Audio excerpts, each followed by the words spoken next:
Hello, everyone, and welcome to another episode of Kathy's Corner.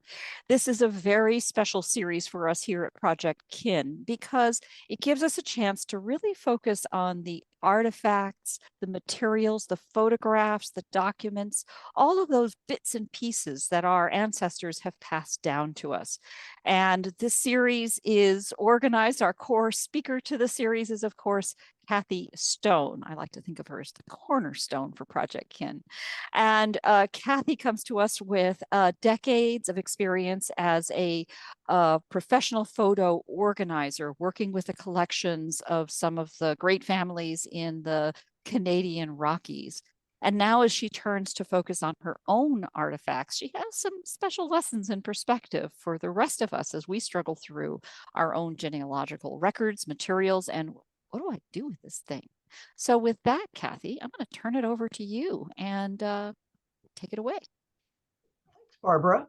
So welcome, everyone. I'm always excited when I see people turn up to listen to me talk again.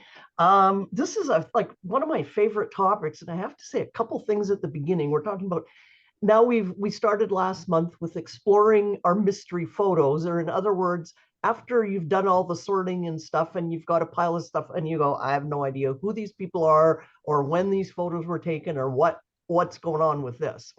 And so we started talking about that last week, and I don't know if I mentioned this. If not, I should mention at the very beginning. I have to give a lot of credit to my dear friend, Andy Willis, who is also a professional photo manager, and her company is Good Life Photo Solutions. And Andy has moved across the US several times. I believe she's now in Virginia, so in the US. So kudos to Andy, because this is excerpts from presentation we did in 2020 that was going to be a live conference presentation where we actually showed people, photo managers, how to sort photos and everything. And then COVID hit and we had to change it to online. So that was a lot of fun to transfer online into, physical, in-person, touching stuff, looking at it all.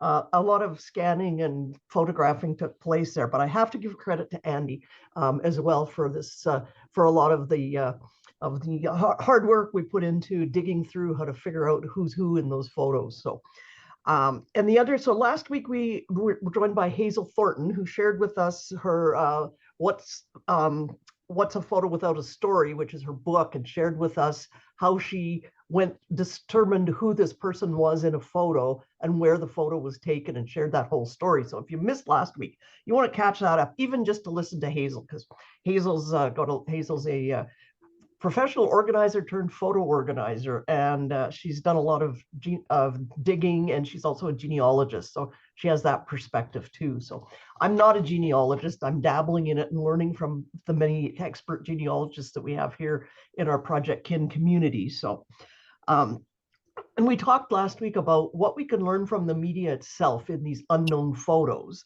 and we're going to continue with this as sort of like part 2 of that, about what kind of physical clues there are in the photos that can help us figure out when the photo was taken, which sometimes leads to the who and the what and the where and the why and all that we need for our stories.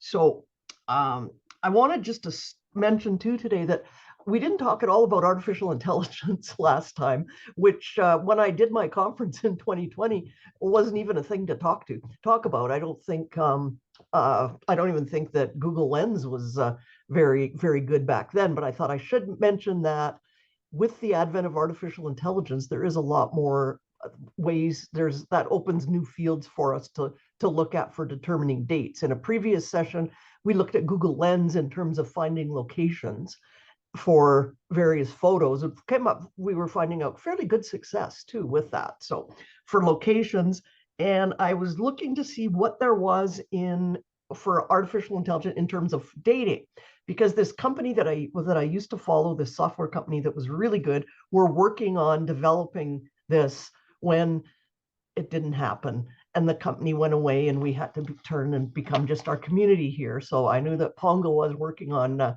developing software and Barbara, shout out to Barbara, on software that could help date photos by using artificial intelligence. My Heritage has a program called PhotoDater, and neither Barbara or I are involved in My Heritage. I've got, not for any particular reason that I have for me, I've just never looked at it because I've got so many other things that I look at. I've just looked at it and gone, no, I already have enough technology going on, and sometimes chasing shiny objects can be a lot of fun and get nothing done. So I haven't looked at it, but they do have a program called PhotoDater. Has anybody used it? Do you have anybody have any feedback on it? I've used it a few times. It's quite accurate because I cheated. I used photos that I knew the dates of to kind of test it, and it really came out well. Yeah, Okay. Yeah. I was impressed. So something to look at as well as all the things we're talking about here, that and as these things develop may give us more like better results too, and be better off at getting those photos identified. Okay, so I tested this out and it worked before we started. So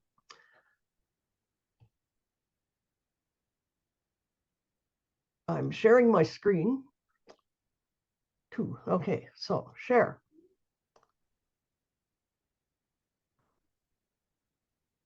Back here, and I'm in speaker view, but I'm not seeing myself. View gallery. No. We see Do you them see my perfectly. screen? Yes, we do. That looks perfectly.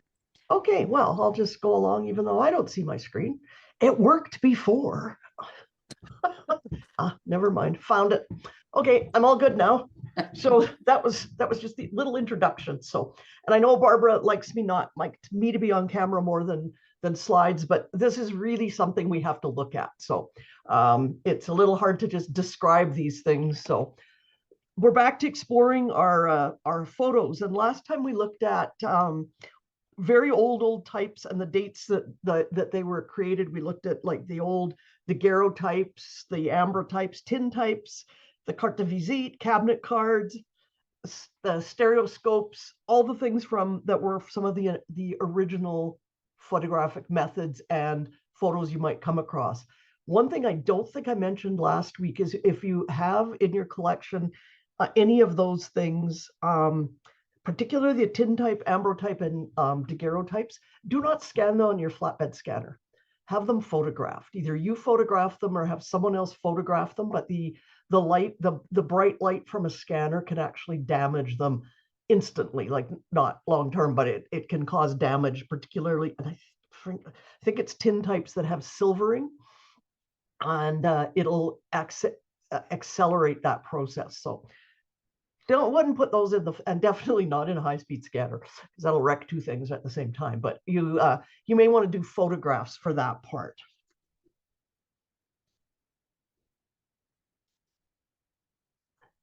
So we looked at this. This was the other vintage photos we were looking at, and I feel like we kind of rushed postcards right at the very end. And so I thought we'd just go back to some of the tips and things for postcards, because we only looked at a couple and didn't really look at where you can find information on postcards. So I threw a couple up. This one actually must have been mass produced because it's got the name of the church and where it's located on it. And then the 12s on here mean nothing. Somebody colored on the back of the photograph, but you can find information here by who took the photo. This one was taken by a photographer in Bloomington, Illinois.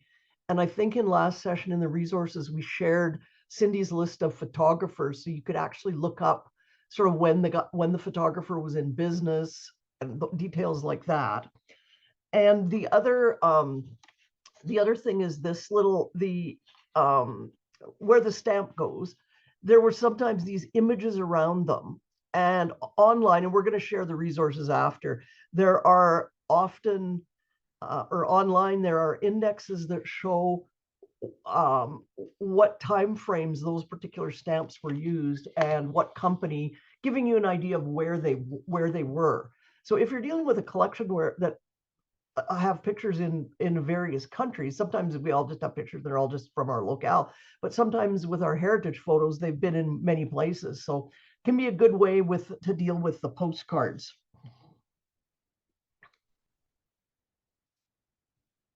And here, and then also on postcards can be, sometimes they put other information in them. So this is a couple, these are ones that I know who they are, but I could have figured out more. So this one is, I'm not even going to try and figure out my relatives, they're ancestors of mine. I'm going to try and figure out their cousin, how many cousins removed they are. But this postcard had this large embellishment on the back, which was a really cool symbol. This is where I have to keep moving because I just love all this, the symbols and the logos and everything. It's like an art form itself. And I can go down a lot of rabbit holes on that. But on here, it said the company was Eaton Brothers in Washington. And now we'd like to check that because we'd like to know what Washington, because we have Washington in Washington, D.C. is probably the one our most familiar, but this is Washington in England, in County Durham, where that Washington was the town they were from. And so I know that photo is one of the sets of relatives. And then I have to dig a little further, and we're going to talk about the images, what we find in images later on. And so that was a clue. These are relatives of mine. The woman was my grandmother's sister, and they emigrated to Australia in 1928, and they were in the Salvation Army. And so if you look at the logo on their postcard, and I blew it up, it actually says Australia. It doesn't have the whole thing there, but we could Google and look up where the image and find out more information about where these pictures were taken. And again, Barbara loves my joking about this because a lot of these are photos that all came out of from my grandmother's house, and they had budgie birds, or I think budgie birds, not parakeets. I don't know if they're the same thing. Parakeets or budgie birds, I don't know, but we called them budgies. Same thing. And the birds flew around in the house when they were let out of their cage. And unfortunately, apparently they did bird droppings on quite a few of our photos. So I have to do a lot of editing to clean those up. So my apologies for the little marks on there, but it can give us more hints. Like if we were trying to figure out, and the writing on here isn't original writing. The writing on the back of this was all done by one of my aunts who was trying to identify photos several years ago. So that gives me a way to check, like she's identified it as Margaret and her husband, Jim, and that when they immigrated to Australia.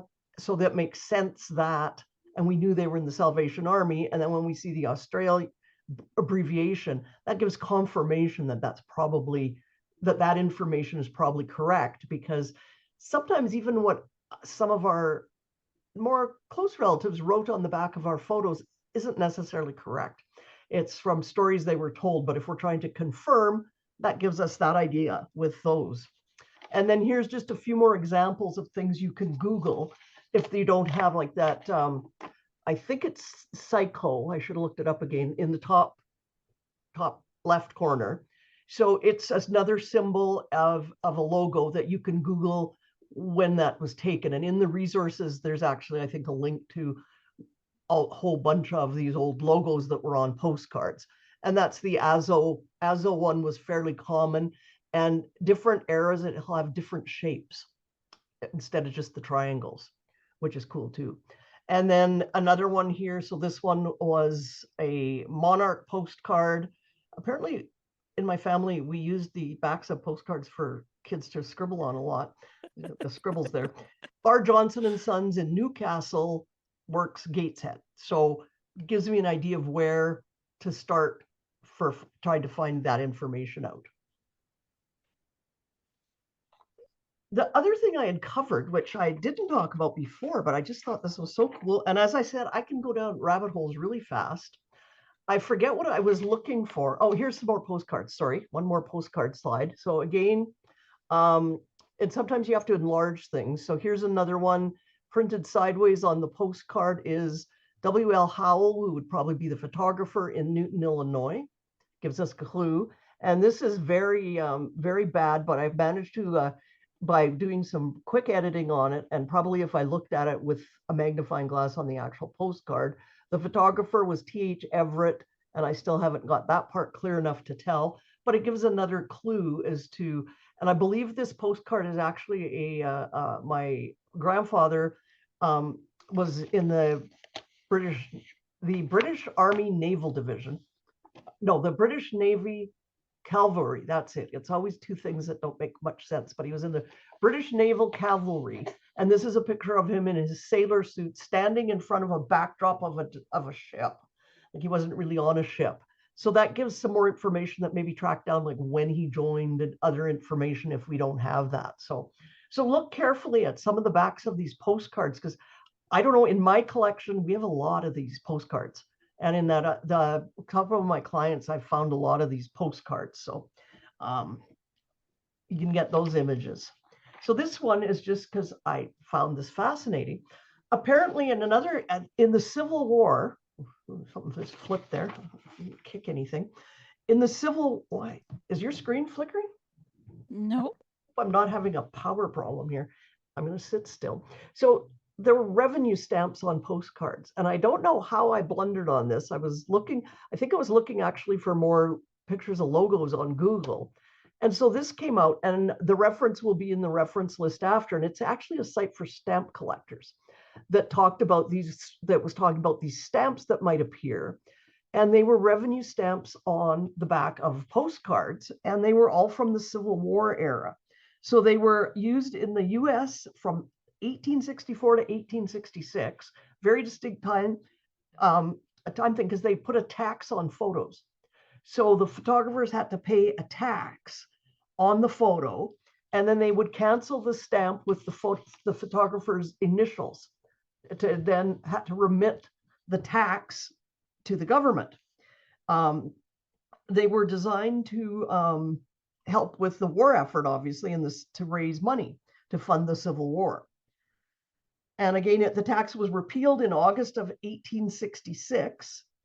So because a lot of large photography companies appealed to the government to have the tax repealed because it was it was hurting their business to have to put these stamps on the back. So the stamp collectors are fascinated by them, and they weren't a specific thing. They weren't like a specific photo. So it was basically you slapped any old stamp on the back of the photo that you had as the photographer that showed that the revenue had been collected. So the stamp wasn't particular, but those stamps on photos were definitely particular. So you could tell that these photos, and this one, it said they were sailors from New Orleans. So like I said, rabbit hole for me. And I had to put this in here because the middle one, that stamp on the back of the photo is just fantastic. This could be art. I'm hoping if you're on your phone, my apologies, because things will be very tiny, but the stamp in the middle, like it's like artwork. So that's another thing from the old days, again, that when we were talking about last time. So that would be the Civil War era for digging information. And often those are the kind of pictures that are hard to find. And some of them, like there's a lot of damage in one of them. So it can become difficult to do facial recognition or anything like that on ones that have really bad damage all over the face. So, okay, up to the present era, starting in the 1900s. But so in the 1900s, there was sort of a shift away to cameras that everybody could afford, or not everybody, but yeah, exactly, Anne. Anne just said that backs are often better than the fronts for information, or the pictures too, sometimes. So in the 1900s, there was this big boom in photos, and way more taken, obviously, because they became, as things developed, it was a lot cheaper to make the film and to print the images. There was higher volume. The images are clearer and brighter, and at various points we developed different types of media. So we're now into prints as opposed to the tin types, daguerreotypes, cabinet cards. We've got more like mass-produced prints. We've got slides coming out now. And my favorite thing, negatives. Please don't do this with your negatives. If you're, do not jumble all your negatives together. It's very hard to sort them out after. That's an actual picture from a client. So cameras start to change, and we're still going to look now today at information we can get from like the backs or physical information from the photos. So we can look at types of film, and I've just shot through some pictures up there of types of film and sometimes cameras. So the first thing is, were they black and white? Black and white started to appear in mass production in about the 1920s. Color was developed by our friends at Kodak in 1935. So if you have a color picture, it will be from, unless it's been colorized. That was another technique people used before that. But if it's an actual color photo, you know it's post 1935. And the black and white, that picture, the black and white picture there would be probably in the 1940, 1941 when the war started, because that's my grandfather after he enlisted in World War II for the next World War. So, but now he's in the Canadian Army. I don't know why he has a pith helmet on, but I have to figure that out too. So, and then all sorts of other types of film. So from the 116 or 616s, they started in about 1899 and were around until 1984. They lasted for a long time. 120 to 220s are still, they started in 1901. They were the film for the Brownie camera, and they're still around now, if for anybody who's specializing in film, because obviously not a whole lot of film around. The 127 was very popular in the 50s and 40s and 50s, started in 1912 and went on, but its biggest popularity was in the 40s and 50s, again, because of Brownie cameras used that format. And you got individual negatives from that particular format. 35 millimeter started to appear around 1934. In the cartridge format and to the present, and you could have strips of negatives from it. Would get slides, you could make prints. It sort of expanded that. And then some of the, we move now into the more of the photo organizer's nightmare or scanner's nightmare type of formats. The 1963 saw the introduction of the Instamatic camera, which was a cartridge system, and you could do slides, prints. That's the one in the bottom, the bigger size one. That's not too bad because the negatives are still a reasonable size. And then that was around 1963. In 1972 to 2009, fortunately, we decided to stop that silliness. We had the 110 Instamatic, which are those nice little tiny ones. So if you've ever seen negatives that you can't hardly look at because they're only about barely an inch tall, that's where they came from. And they are really nasty to scan, and they give poor results. And the quality of pictures wasn't that great from them either. So it's, like I say, photo organizer's nightmare. Luckily, we stopped doing that around 2009. And then another favorite of photo managers is disc film, which you can see in the picture there, which was a special camera called a disc camera. And the film was all the negatives are stuck on that little round thing. And they are maybe, I want to say half an inch square, maybe a tiny bit smaller. And so they were terrible pictures, very grainy, and really hard to scan.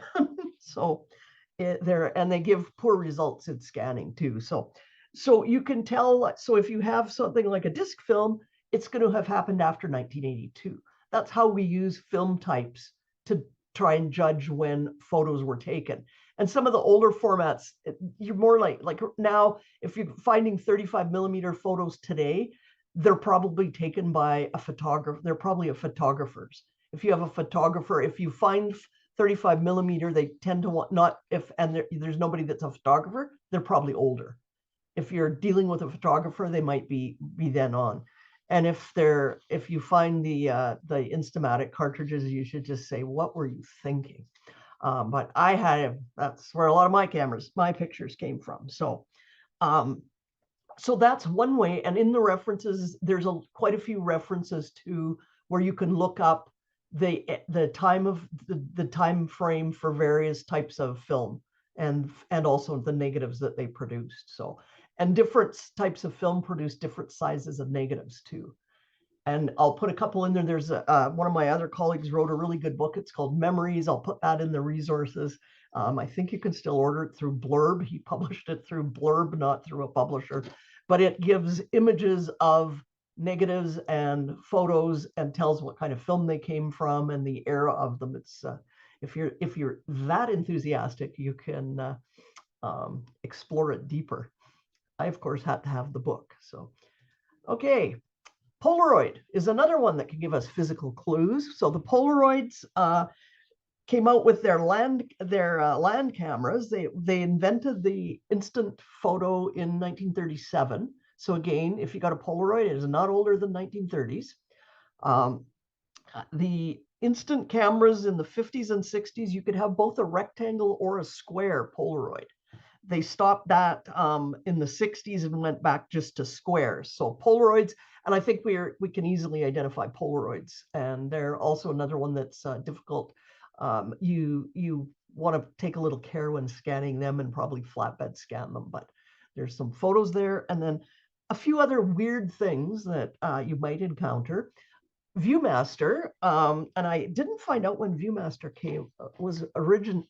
where Viewmaster originated, but Viewmasters are also nightmares to scan. But apparently, this Lookout Mountain in Tennessee, this is probably from the 40s or the 30s. This particular photo that I scanned, and so Viewmaster was around for a long time too. And again, if you find Viewmaster cartridges, that will give you an idea that it's an older generation, although they are coming back. Somebody sent me a Viewmaster of a conference I went to with photos from our conference in it. And I was like, okay, would have rather had the digital ones, thanks, but it's kind of cool. It's a neat little souvenir. However, another one that people run across and aren't too sure what to do with it is Kodak Advantex. So Advantex came out in 1996 and was around till about 2011. And that's it's a cartridge form and it's 35 millimeter. And again, I think you get color or black and white. What puzzles most people when they find these is it's hard to tell whether they've been developed or not. And that's sort of like, do I pry it open and see, or do I know if it's developed or if it's brand new? I don't really want to open it. So if you see the little symbols on the picture on the bottom, there's a guide online to the symbols on an Advant that will tell you whether it's been developed and there's negatives inside, because they put the negatives back in the cartridge once it was developed. And so you actually have to crack the cartridge open and take the negatives out to scan them.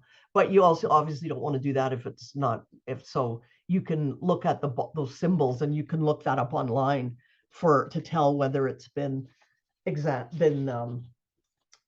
developed or not. So, okay. Barbara, I'm going to assume will interrupt me if we need. Okay. You're doing great. Keep going. This is like a show and tell today where I show you all my favorite photos of stuff. Yeah. So, I will have an example for you when we get to the end of this, because I've got a pre-1935 color photo. Oh, okay. Well, I'm anxious to see that. Okay, now where am I? Okay. Too many pages ahead. Oh, no, I didn't. Okay, so we talked about Polaroids. Okay, clues to date, other clues to date that we get off the actual photos. And again, it's back to like some of the artwork on the back of photos. So one thing can be paper brands. So and again, you can Google, you can find online, and we'll share some in the resources. You can find sites that will tell you for Kodak, what logo they had on the pictures in what era, so that can very much help you identify the picture. And some of them these are both logos or brands. You can also tell by the paper. So we've got Kodak paper with Olympic rings on it. So we are pretty sure that this is taken off a more modern picture. We're going to know that was probably a more recent Olympic. So you can look up Olympic years to figure out, because they always put Olympic rings on their logo in there. The brand, like we have Agfa paper brand on the bottom. One of that, this is a Kodak color print. This I liked it much because it actually put a date on it. Kodak color print made by the Eastman Kodak Company in June 1954. And it is actually on the back of a color print. So it's one of the earlier color photos. Some logos actually put the date on, and we're going to talk. Well, I'll talk about it now. Dates. Remember, when you find a date on a photo, it's the date it was developed, not the date it was taken. That came a lot later when you got those dates printed right in the front of your photo that showed you when a photo was taken. So, but these would be dates that the thing was printed, and so you can also Google the logos. So the top one, or the one there, that's Stewart Photo Company. So that was obviously a photo company, guaranteed not to fade, and it's very faded now, but I think it's Austin, Texas. So again, you can narrow down locations by the back prints. One in the top corner, Maze Photo Finishers in Saskatoon, Saskatchewan, which is one in my collection because that would have been probably the nearest place to get photos developed for my grandparents from the farm.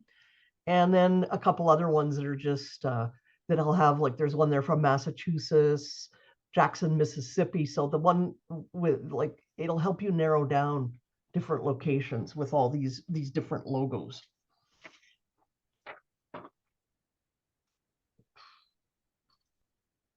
This is another cool thing, which could be another topic. I don't know what's, I gotta stop touching things. My screen is like flickering.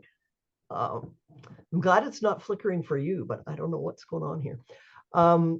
Decorative borders on photos. And again, these were more common in, let me find my notes. They're printed, the photos I've seen them on are from the 30s to the 50s. I couldn't find any particular site that talked about the different kind of photos other than the bottom left one that has Elko on it. Someone posted a whole bunch of the Elko designs on a Flickr site that I found, but these were the pictures that I have there are all out of my collection or my clients, and they are all from the 30s or the 40s. So that was a sort of the era of these lovely borders printed on photos. So that's another time frame that kind of seems to have dwindled out around the 50s, so that you again can help you with the date. And again, looking at physical characteristics, we have Deckle edges. So these are, some of them are very rough, and Deckle edges, there is an entire person wrote a thesis on Deckle edged photos. And so it is, if you would like to read 50 pages of information about Deckle edge photos, including the machinery and production dates, we got the link for you.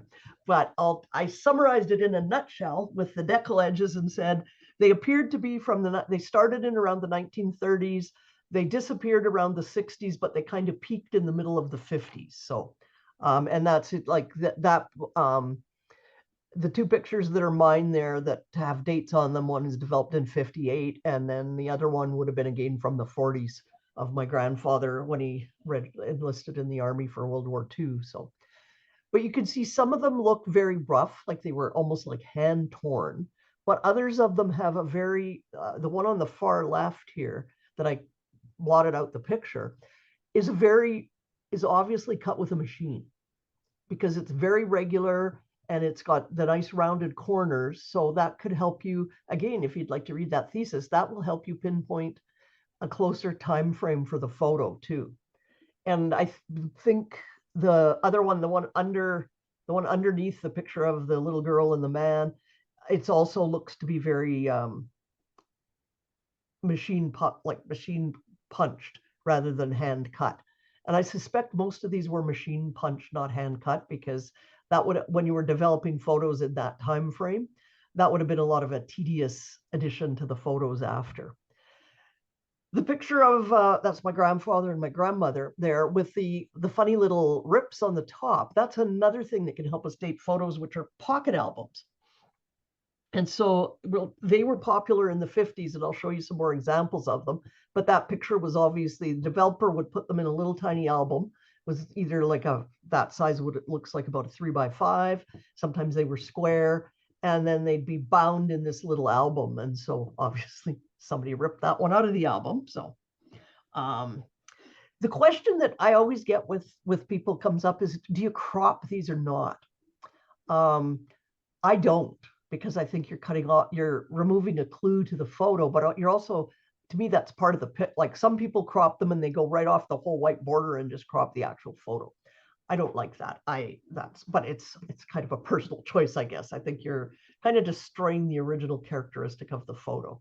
It's sort of like the one picture there that obviously has really old yellowed Scotch tape on it, that I'm not going to try and pick that Scotch tape off the original photo because it'll probably wreck the photo, but I don't think I'll edit it out because it's obviously that photo was carried around and well loved. So it's, again, personal choice, but I personally would not cut my Deckle edges off because it adds to the character of the photo. So, and as a scrapbooker, we spent years with scissors cutting Deckle edges onto our photos. So again, if they were already there, I'm not cutting them off. So that's the Deckle, again, time frames we can look at for more physical clues.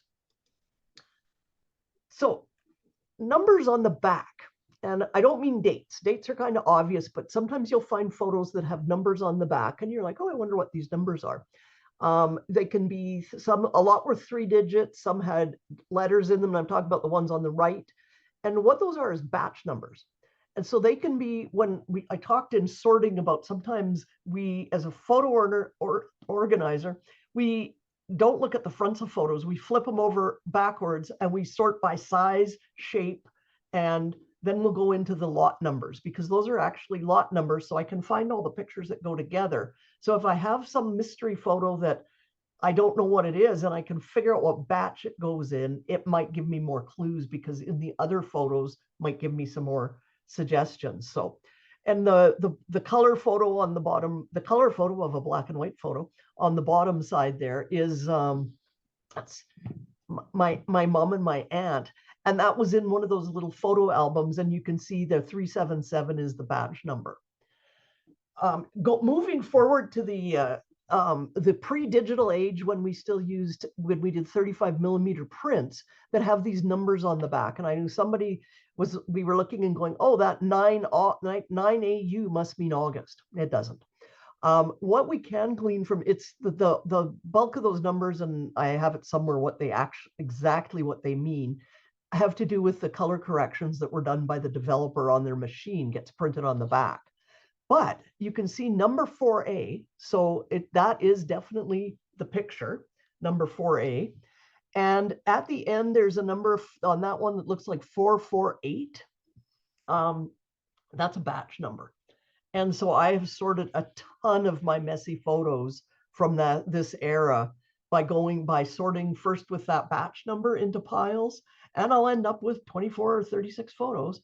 And then I can put them all in order and figure out, and I do this because I'm scanning my negatives, but it's really hard to stare at negatives and decide if it's a good picture or not, even with light tables and all that. So I get the photos all in order, and then I look at them and go, okay, this is a good one. What number is it? That negative needs to be printed. So that can be very useful in, again, getting things back. And it is helping me a lot. I mentioned, I think on Sunday or in a previous call, that I've got this big mess. I've gone through the stuff that I had somehow kept in a relatively decent order, and I'm now in the mess. And I have a bunch of cruises to Australia.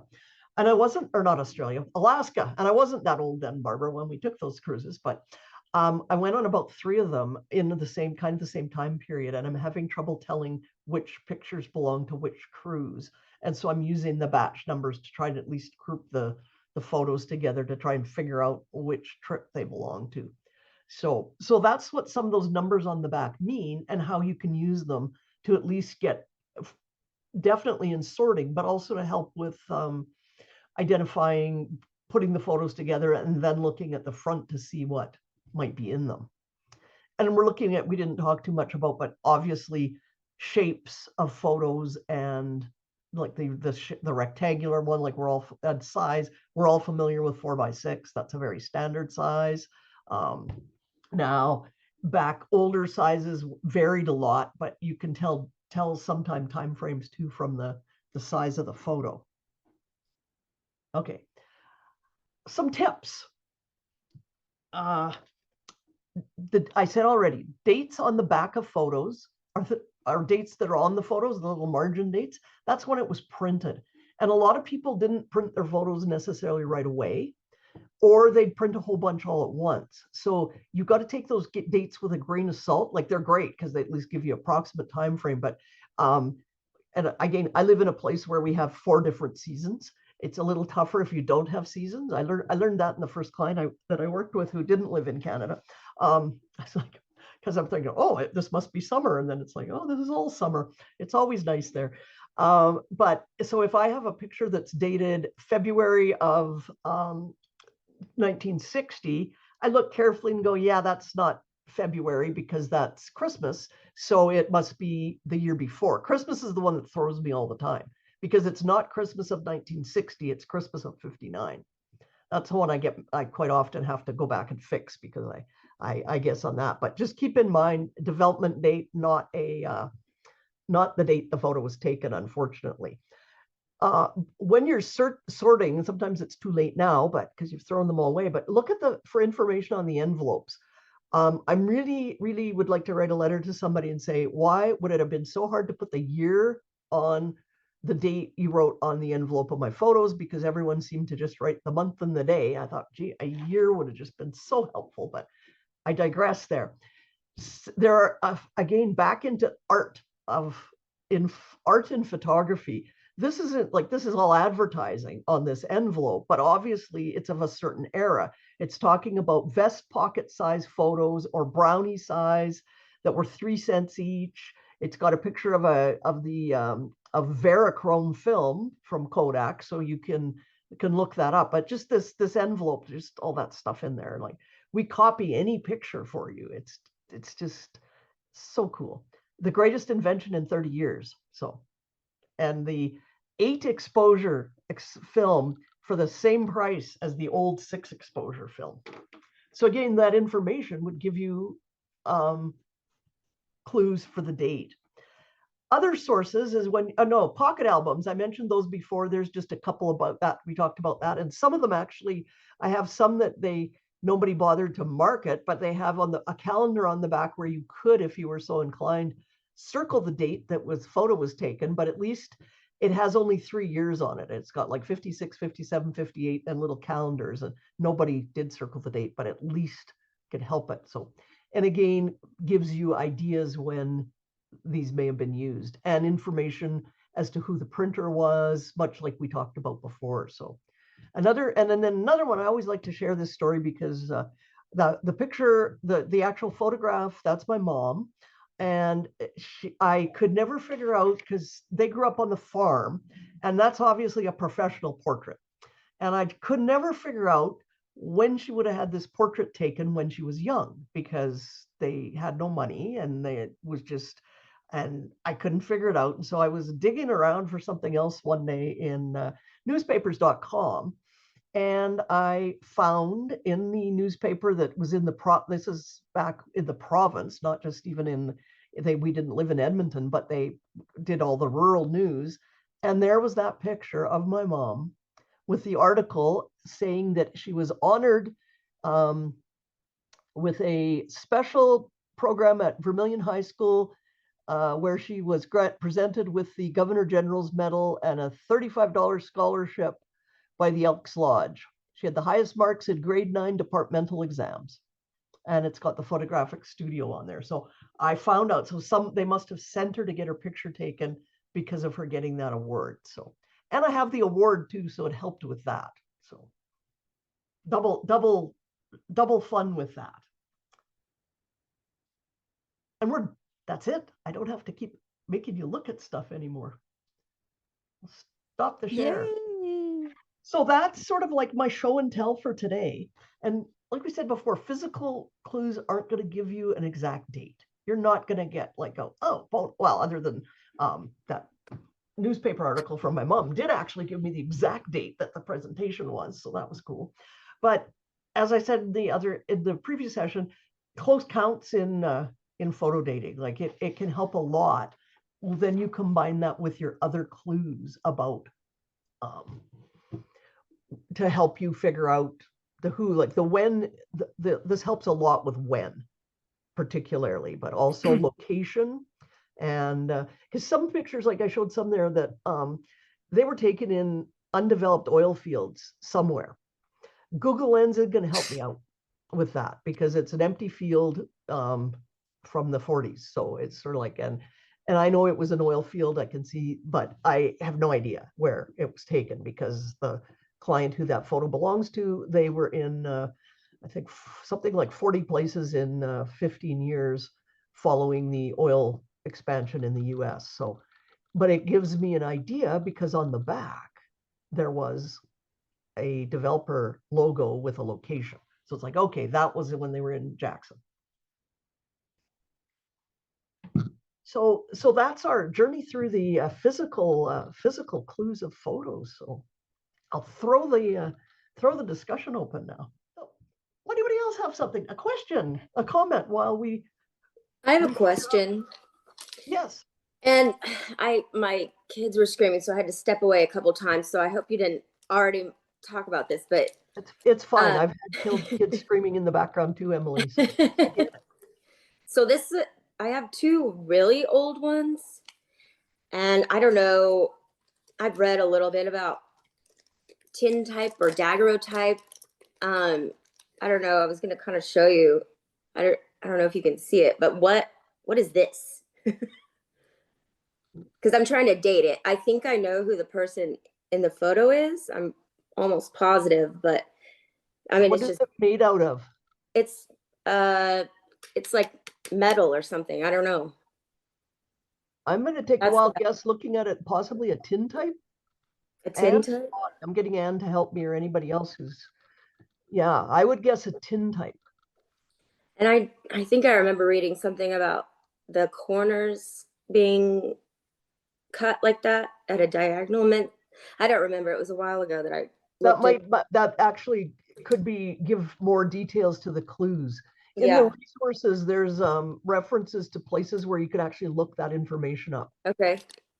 But it looks like a tintype to me. It's hard to tell with the I know. It's all metal and it's not in any kind of frame. No, it's not it was never in a frame that I know of. And then I have another question about the Google Lens. So I have another photo and I know who's in it, but I don't know the date. And I wanted to find out more about the ship that is on it. And I think I tried to use Google Lens because I think I saw another one of your episodes and you were talking about it. And I tried to do it. I found some similar looking ships, but I don't know. I don't know if you had any tips on using Google Lens for finding out a ship. But my grandmother did write on the back the name of the boat was called Electra, but I can't find anything on it. I don't know. You Googled the name of the ship and can't find anything? Yeah. I mean, but I'm not very good at I mean, there could very well be tons of information out there. I just wasn't sure where to go. And if this was a good, is this a good candidate for an AI Google image search? I guess. I don't know. What else is in the picture? Well, it's an interior shot. There's a picture of the actual boat right here. And I mean, that you can see the carpet, the furniture, and I'm trying to see. There's an actual image of a poster or I don't know, something in it. You can see, I'm shaking. You can see Electra, you can see the RA. Yes. And I don't know, it kind of looks like a coat of arms or something. I don't know what it is, but I don't know. That's a mystery.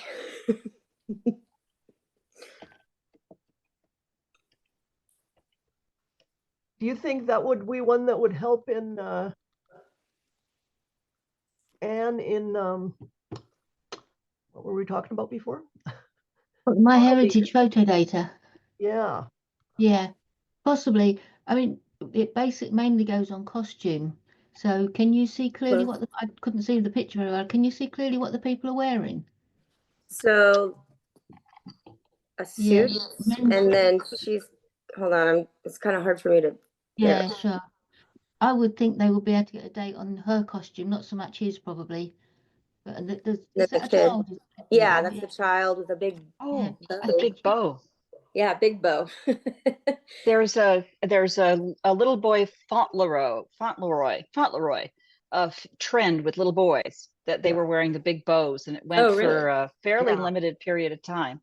The other thing is, at least if you think she was in the United States, is I was reading somewhere about ship manifests, and I believe the National Archives, and you might want to be looking that way for ships by that name, and then start working it. And here's another offer. If you'd be game to allow us to share that image, if you want to Yeah. send to me a scan of that image, I'll drop it into the notes in the context of this program. Yeah. And who knows, someone might have something to share with that. Okay. Yeah, I'd be happy to. And then I have one more question, sorry. Cabinet cards. Again, I think I know, I'm pretty sure who this is, but is there like, I just want to date it. And there is the, this thing on the back, but I couldn't find much information about it. I don't know. Barbara shared in the notes to the last session, and I can't Mhm. find the link off the top here, but shared to it's on Cindy's list. She has a list of photographers, Oh, okay. so Cindy's you list. may be able to find it there. Okay. So you can go into projectkin.org/Kathy's corner and see all the back episodes. And so Okay. it was the most recent one. And in Yeah. there, you'll find the link to And Cindy's also list. in there, I think there's a link to sort of Okay. approximate dates for cabinet cards too. I think we shared that too. Oh, cool. Okay, thank you. You're welcome. And the ship it's in, I just quickly Googled it and I found there was a US Navy ship called the Electra in the Second World War. But this is That's not that because it was before sunk, that. so it obviously isn't that. But I'm wondering, if it's before that, I'm wondering if it somehow got named after it or was a converted ship. Because a lot of could have been. they took Right. old passenger ships and converted them into troop carriers. Mm-hmm. Could be there, There's but an I couldn't idea. find. I was looking on Google, but so I know they lived in Northern California in oh my gosh, why am I blanking? Near the college that's Pepperdine, like around Pepperdine area. Ah, Southern California. No, then it's UCLA? not Pepperdine. No, it's not Southern California. It's San Francisco? it's up there, yeah. Berkeley? Yeah. Yeah. That's where I am.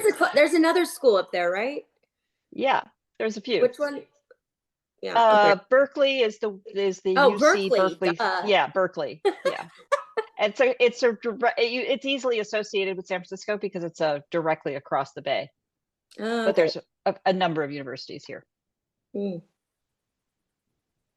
Very cool. Cool. See what we can find for you. Thank you. We'll have a case study for next time. Yeah. I solved my audio problem. Can I tell you about the picture I flashed on Yes, earlier? because we're dying of suspense now. Are you dying? Are you really dying? Really? I'm not even going to try to flash it on the screen again because many of you have seen it before. It's sort of lots of blues and greens, color, mother, baby on her lap. That baby is my mother, and she was born in 1929. That baby is not more than 2. So this picture definitely happened before 1935. I also have the lantern slide. It's a color lantern slide, which is a special exception to your truth that there is no color photography before 1935. That's true for celluloid, but these glass slides were made in the late 19th century into the early 20th century. And my grandfather was a nerd and had this amazing array of photography and a wet lab in his basement. And that is one of probably a dozen or 2 of these lantern slides that I have. It's one of my all-time favorites. The other one you asked me to talk about was the Harger family picnic photo. You remember that one? Yeah. Why don't we save that for next time? Okay. There you go. Because we are running out of Because we're time. going to start talking about what's in the photo. So, or Oh, did you have perfect other then. clues No, that's perfect. from the Perfect physical part? example. Yeah. So that sounds Yeah. like a great way to kick off our next I month's love session. this series. What a great way to go about it, because these are the practical problems that we struggle with. Who are these people and what are they doing in my pictures? Oh, I Well, have a photo. I'll tell you one more little anecdotal story. Yes. So I was at a scrapbooking event with some of my cousins, because I go to those kind of things, or I used to, and we were going through old pictures. Somebody had brought an old album, and we're all from the same side of the family, and so we're looking at all these old pictures, and we'd pick them up and go, who are these people in the picture? And so we'd hold them up to each person. She goes, do you look like them? Do you look like them? Do you look like them? And we go, nope. So we were making the joke that could this potentially be a father we didn't know about? So we were looking for family resemblance, but which is the hard part when you get digging through stuff, because you've got a lot of pictures of friends too, that people took, and so you're sort of like, okay, and then the decision time becomes, do I keep them or do I get rid of them, or what do I do? So it's not an easy task, which is why we like to talk about it all the time, but it is fascinating. And I thought, you could do somebody could write out like a 50-page thesis on patterned edges or something too, besides just decals. But and the person, because the link I had to this thesis was broken, so I couldn't share it. So I was Googling to try and find a new link, because I thought, well, this is unfortunate, because I was trying to find it for reference too, to tell you the dates. And she actually has done a bunch of presentations on it too. Like, I found quite a few links to speeches she's given on it and everything. So it is still out there, and I posted a new link so you could find it where it is now. Yay. So Yay. And there's always the Wayback Machine. yes. Yeah. Wow. Well, thank you so much for another fabulous installment of the continuing How Do I Find My Stuff episode, Kathy. Thank you so much. This was great fun. Thanks for coming. And I think we're all inspired to go off. Emily, get me a scan of that picture just as soon as you can. I like to get these notes out as quickly as I can. Yeah. And Whoa. I have a wonderful list of links that Kathy has sent me. And we will have another exciting episode. Any last words? No? All right. I want to thank you all for taking the time to join us today. A quick reminder that my Sunday live program that is kind of working, Substack Live, will not happen this Sunday. Instead, it's happening on Saturday. And you know why? Because Robin Stewart, my partner in crime over at Mission Genealogy, is traveling to Roots Tech on Sunday. So we are going to do this on Saturday instead. And it'll be live issued out of Mission Genealogy, but it will still go to all of our subscribers. And it will be our first test for what will be the whole rockin' week of these programs. I hope not to overstay and overdo your gracious welcomes. I'll try very hard not to overdo it, but thank you all. And we'll see some of you at Roots Tech, I hope. Online anyway. I'm not going. Online anyway. Come on in. It's just being there is just being there, and your presence is our gift. Anyway, your presence is your gift. Whatever. You're giving it. Yeah, it's a gift to me. There we go. Thank you. Thank you. Bye-bye. Bye.